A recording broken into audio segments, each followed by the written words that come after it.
There's such a thing as too much.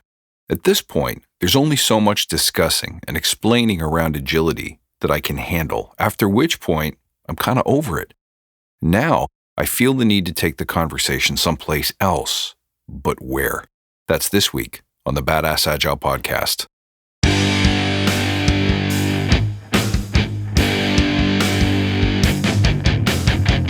Greetings, team. Welcome to the Badass Agile podcast. I'm your host, Chris Williams.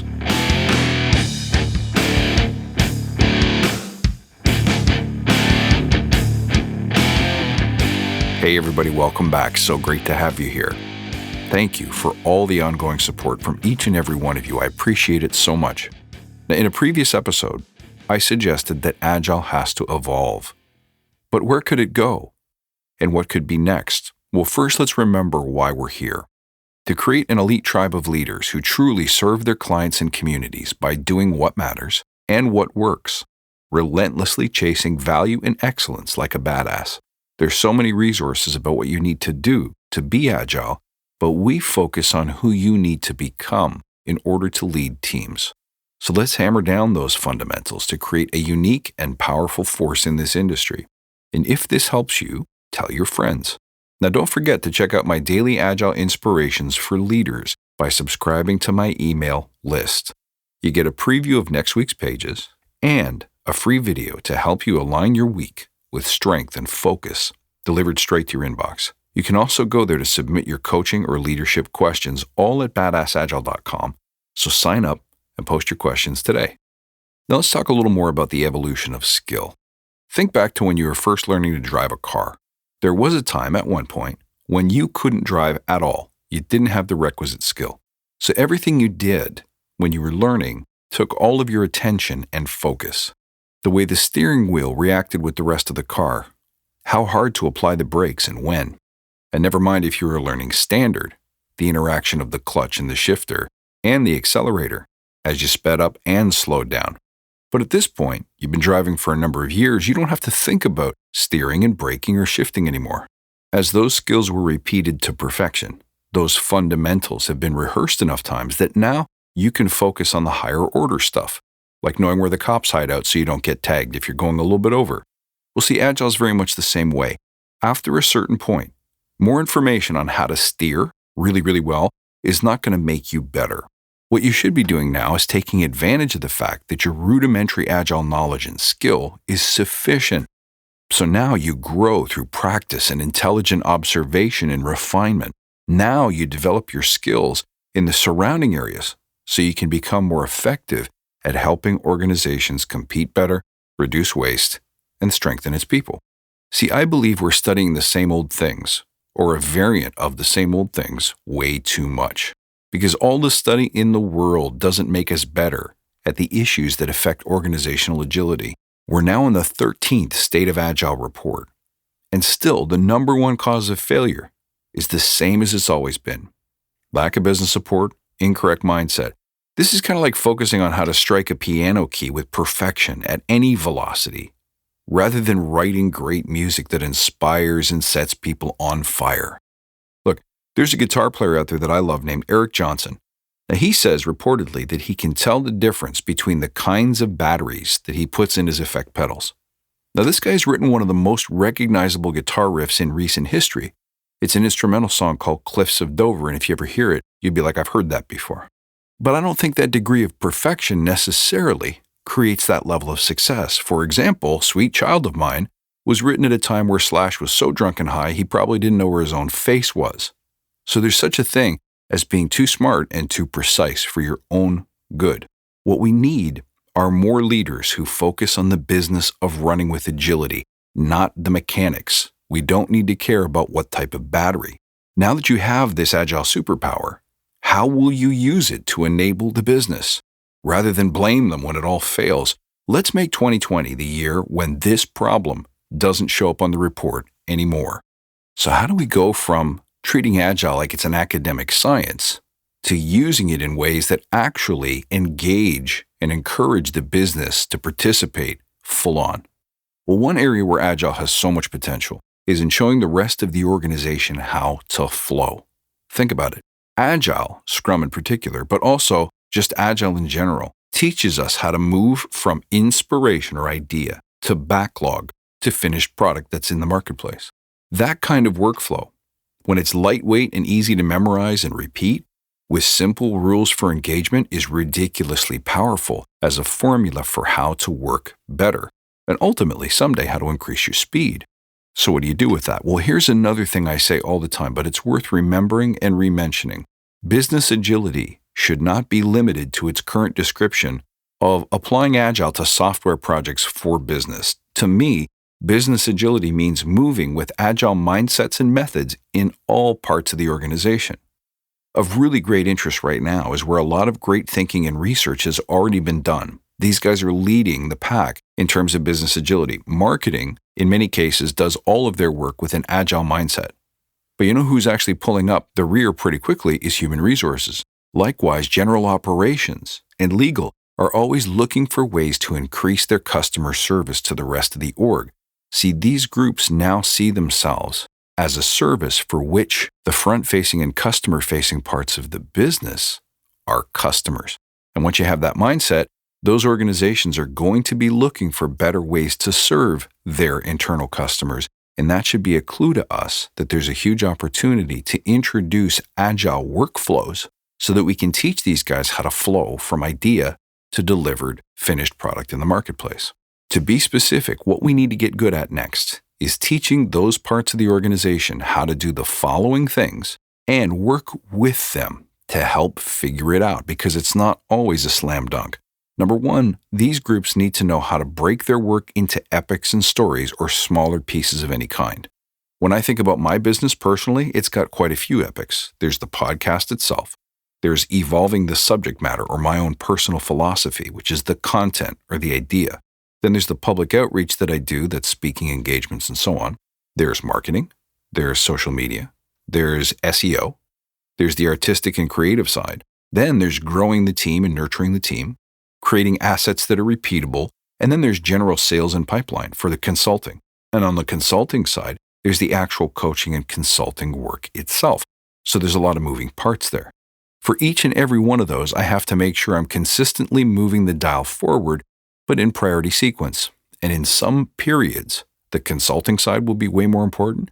In other periods, the podcast or the speaking engagements will be more important. And in another period, there might be a burst of marketing activity. And not only do I have to prioritize all of those elements, now I have to figure out, and this is hard for a lot of different parts of the organization that are not traditional software, is how to deliver value in increments. How do you get to an MVP? What is your MVP? What is iterative delivery going to look like? See, a lot of times we dismiss Agile because we assume that what we make has a long protracted analysis and planning phase, a long delivery phase, and only when it's all done can we then release to the public. The key is helping them figure out how to do differently and deliver in valuable increments. The next thing that almost every business unit needs help with is figuring out how to quantify work so that we can plan rapidly and effectively, measure in a lightweight and sensible way, and appropriately staff and resource projects and initiatives. Surprisingly, it's hard. A lot of different organizational units are not accustomed to estimating their work. Another thing that's challenging that we can certainly show them is how to set up teams and teamwork so that the work we do is visible and easy to manage and report on. Likewise, how to create cultures of transparency and openness so that an inspect and adapt cycle is meaningful and can translate into real, measurable performance gains. So again, different parts of the organization will have different challenges figuring this all out. HR, for example, will inherently get team autonomy and continuous self-inspection, but they may struggle to split their work, whether it's hiring or policy building, into meaningful increments of delivery. Legal teams will also struggle with the same things, but they'll be very familiar with estimating and planning work. Marketing, on the other hand, has already done a lot to figure out incremental delivery, but they might be less disciplined around flow management and metrics.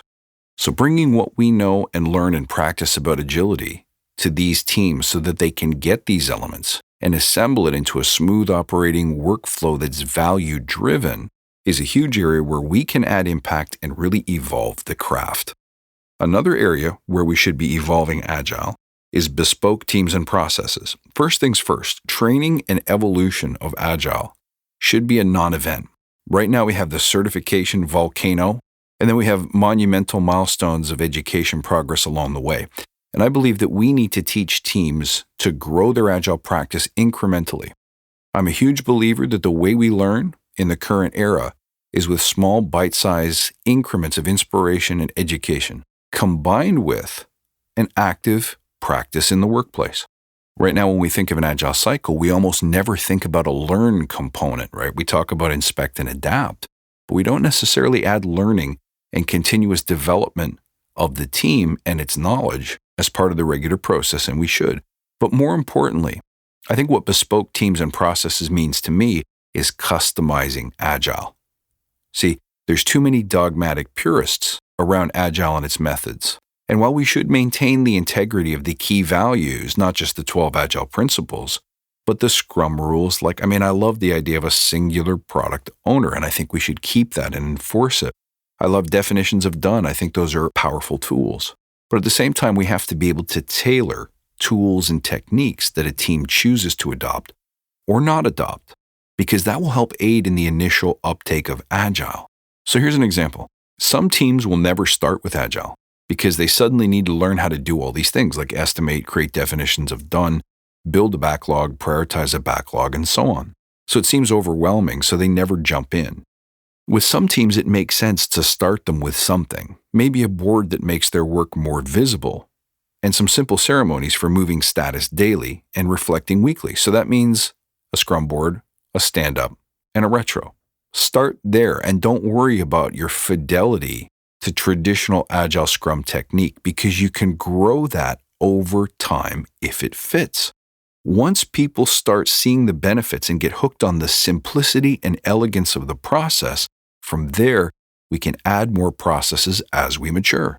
And teams that don't need definition of done or definition of ready don't ever have to adopt it. But some teams that need, for example, more discipline around measurement, like regulatory compliance, can add additional process that makes sense to them.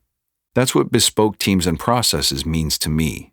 A dogmatic approach to adoption is going to scare off many business teams. And that's what prevents Agile from spreading, is that terror of change we talk about so much on this podcast. Now, here's another way that we should be evolving the craft of agility to bring more value to organizations, adding creative and innovation habits. See, right now we're very, very well practiced in going from idea to backlog to finished product. But why don't we focus on processes that generate and harvest ideas as well? That also should be part of the flow, because without it, you don't have a fresh supply of items for that backlog in the pipe. Agile teaches us how to experiment, but not how to generate the hypotheses we need to experiment on. So as a result, there's this huge disconnect between innovation and agility, which doesn't make sense. Agile teams become the delivery arm of innovation, but they're not intimately tied to the innovation act itself. So put another way, the business comes up with ideas. The Agile team programs the machines, but they don't all sit in the same room to do that work. And therefore, they never benefit from working together as an integrated whole. So is it any wonder that Agile teams report a high degree of disconnectedness from the business? The business tends to continue to innovate the way they always have, playing catch-up with competitors or the industry at large, and innovating as part of an annual planning cycle when we could be doing it so much better if we incorporated those acts into the Agile delivery cycle. So these are some ideas I want to laser focus on, the higher order driving skills, which I promised at the turn of the new year, if you remember.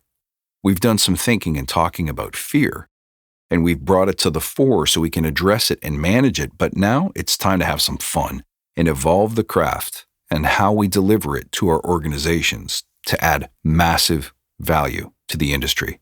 Friends, thank you for listening. You can reach out at badassagile.com or find me on Twitter at badass_agile. See you next time, and until then, stay badass.